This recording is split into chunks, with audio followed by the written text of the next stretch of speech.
ब्रह्ममुरारिसुरार्चितलिङ्गं निर्मलभासितशोभितलिङ्गं जन्मजदुःखविनाशकलिङ्गं तत्प्रणमामि सदा शिवलिङ्गं देवमुनिप्रवरार्चितलिङ्गं कामदहनकरुणाकरलिङ्गं रावणदर्पविनाशकलिङ्गं तत्प्रणमामि सदा शिवलिङ्गं सर्वसुगन्धिसुलेपितलिङ्गं बुद्धिविवर्धनकारणलिङ्गं सिद्धसुरासुरवन्दितलिङ्गं तत्प्रणमामि सदा शिवलिङ्गं कनकमहामणिभूषितलिङ्गं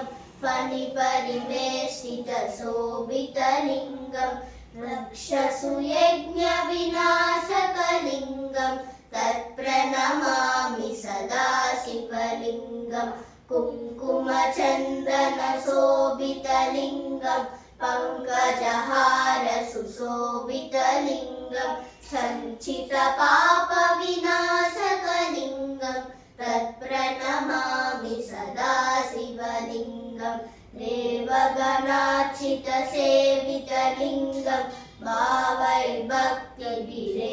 च लिङ्गं दिनकरकोटिप्रभाकरलिङ्गं तत्प्रणमामि सदा शिवलिङ्गम् अष्टदलोपरिवेष्टितलिङ्गं सर्वसमुद्भवकारणलिङ्गम् अष्टदरिद्रविनाशकलिङ्गं तत्प्रणमामि सदा शिवलिङ्गं सुरगुरुसुरवरपूजितलिङ्गं सुरवरपुष्पसदार्चितलिङ्गं सञ्चितपापविनाशकलिङ्गं तत्प्रणमामि सदा शिवलिङ्गं